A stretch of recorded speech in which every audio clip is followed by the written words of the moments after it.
Hello, let me introduce myself. My name is Karina Hendrawan. Today I'm going to presentation about next,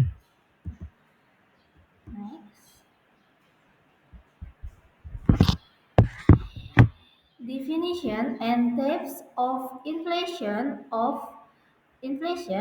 measurement of inflation and causes of inflation, demand pull and cost pull. Nah, di sini ada definisi dari inflasi.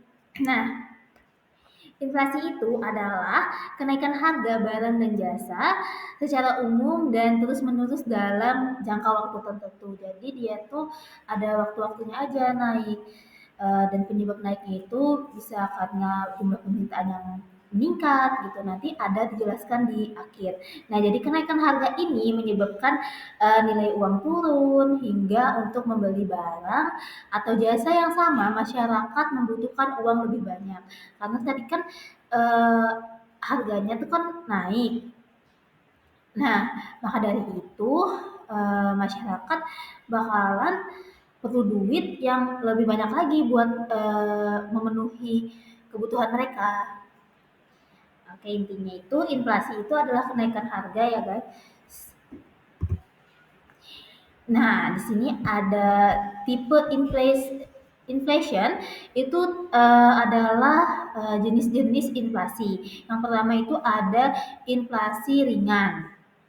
Yang kedua ada inflasi sedang, yang ketiga ada inflasi berat, yang keempat ada hyperinflation. Hyperinflation ini adalah tingkat yang lebih tinggi dari yang berat tadi, lebih susah dikendalikan gitu.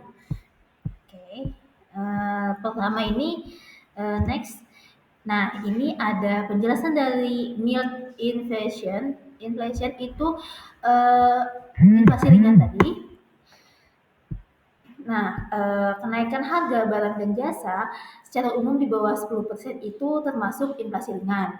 Karena inflasi ringan ini masih tergolong mudah dikendalikan, dan tidak terlalu mengganggu, perekonomian.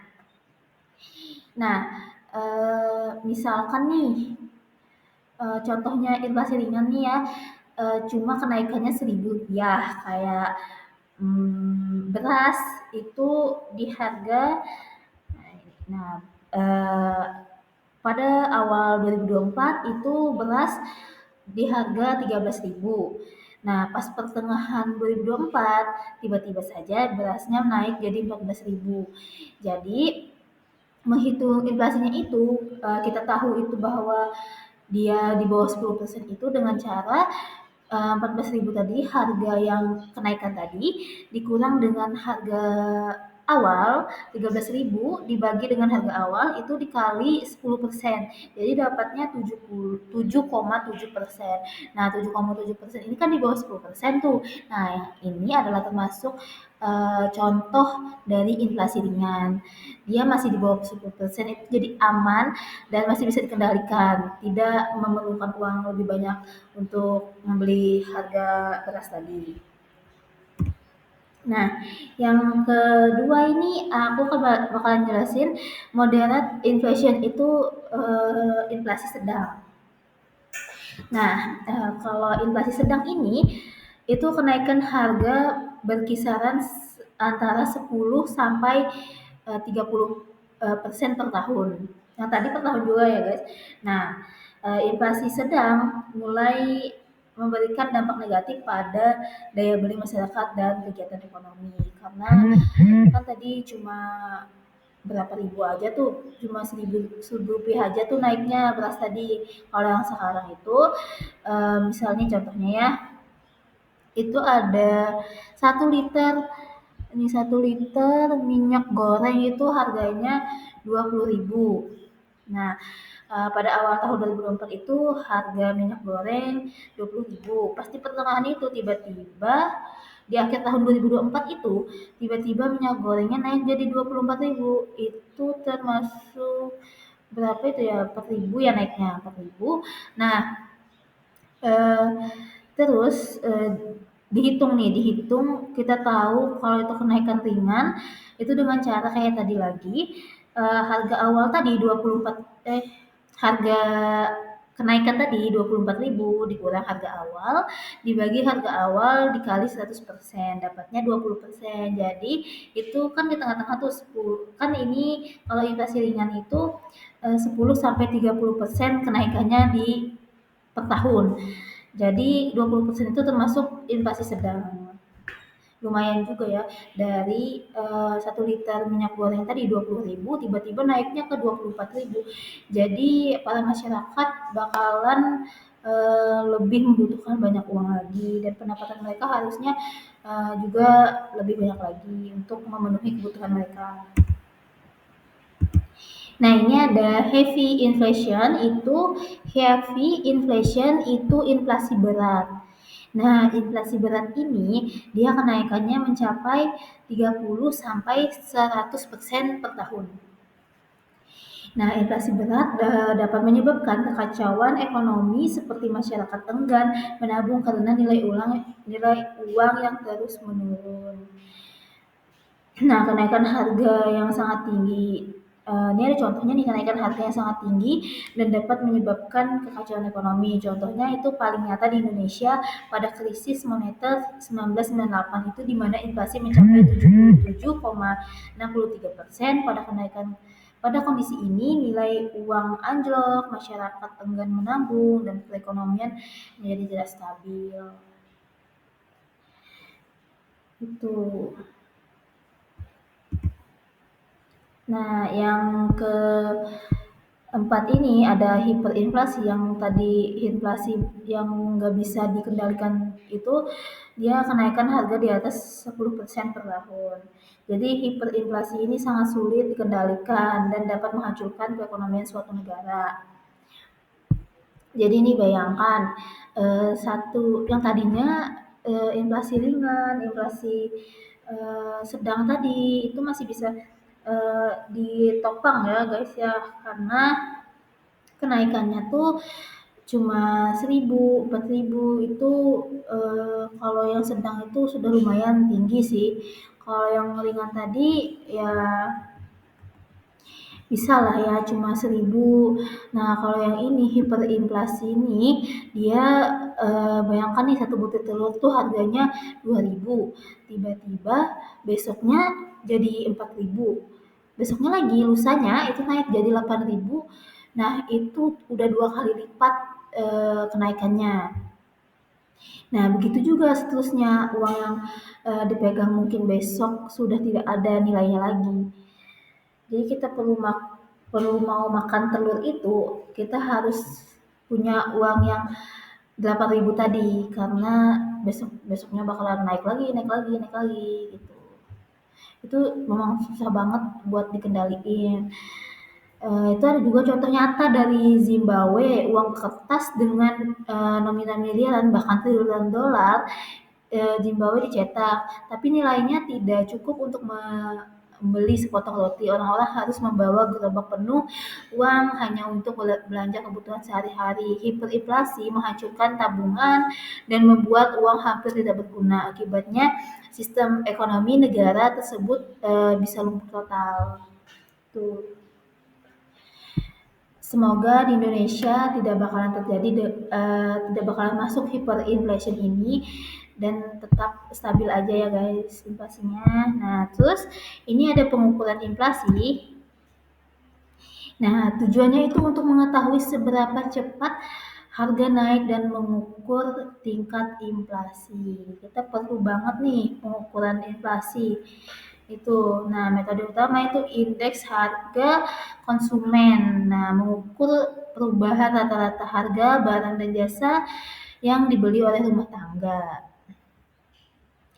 Nah, nanti bakalan ada contohnya itu gimana. Nah, barang dan jasa ini dikelompokkan dalam keranjang, misalnya makanan, perumahan, transportasi. Nah, ini adalah metode yang paling umum digunakan untuk mengukur inflasi di Indonesia. Rumusnya itu tingkat inflasi IHK tahun sekarang kurang IHK tahun sebelumnya dibagi IHK tahun sebelumnya dikali 100%. Itu. Jadi, adanya pengukuran inflasi ini kita bisa tahu nih, yang awalnya, sebuah, eee, keluarga, mereka membeli kebutuhan pokok mereka gitu. Di tahun sebelumnya mereka, bisa mendapatkan misalnya aja nih berasnya 2 karung, 2 kilo, terus, telurnya 1 set, itu dengan harga, misalnya 500.000. Nah, tiba-tiba, di tahun, eee, sekarang mereka bisa mendapatkan, eee, 2 karung beras tadi dengan 1 set telur itu di harga 550. Nah, jadi ketahuan kan itu naiknya berapa gitu. Jadi, eee, sebuah keluarga tadi membutuhkan lebih banyak lagi uang untuk memenuhi kebutuhan mereka. Oke, next, ini tadi. Nah, ini ada penyebab, inflasi itu secara yang tadi ya. Nah, secara demand pool dan cost plus itu, yang demand pool, itu ada, inflasi jenis ini terjadi saat, permintaan masyarakat untuk barang dan jasa lebih besar daripada pasokan yang tersedia. Sederhananya itu terlalu banyak uang untuk mengejar terlalu sedikit barang. Nah, di sini juga ada contohnya itu. Nah, contohnya itu misalkan nih, eee, harga 1 liptin ini, harga 1 liptin ini itu di harga 10.000. Tiba-tiba, eee, orang-orang nih suka nih banyak endorse-nya, katanya ini bagus segala macam. Terus, si penjual bakalan, nggak bakal diam aja dong karena ini sangat-sangat, viral gitu, viral dan banyak banget yang mau sampai kehabisan stok segala macam. Si penjual bakalan naikin harga dong, dia kan bisa mengambil keuntungan dari situ. Kayak, "Ini kehabisan stok, ini mau lagi dong," kayak permintaannya lebih banyak lagi. Penjual bakalan mengambil keuntungan dari situ. Makanya harga itu naik karena jumlah permintaan yang banyak tadi. Jadi barang itu jadi langka gitu.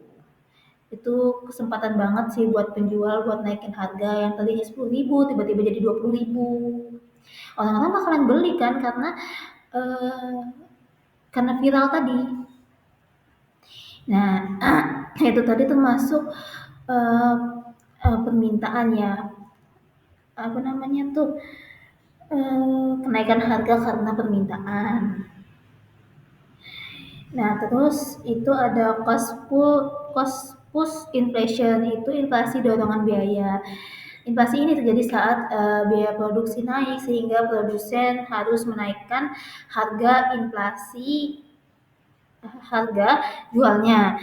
Maksudnya itu, inflasi dorongan biaya ini, katanya kan inflasi ini terjadi karena biaya produksi naik. Jadi misalkan nih suatu toko roti, contohnya aja toko roti kue kue donat misalnya ya, sehari-harinya dijual itu cuma 1.000.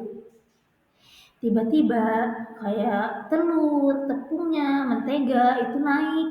Nggak mungkin dong penjual tadi, tetap menaruh harga 1.000 rupiah karena nggak bakalan dapat untung kan.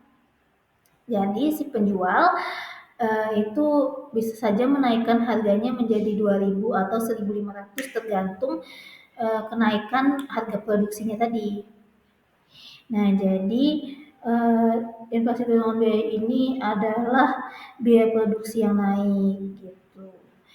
Karena adanya biaya produksi yang naik, bisa saja, donat tersebut naik juga. Kan nggak mungkin si penjual naruh harga 1.000 aja, yang pastinya dia bakalan naikin harga untuk mengembalikan keuntungannya. Kalau untuk orang-orang mau beli atau tidak itu itu urusan mereka.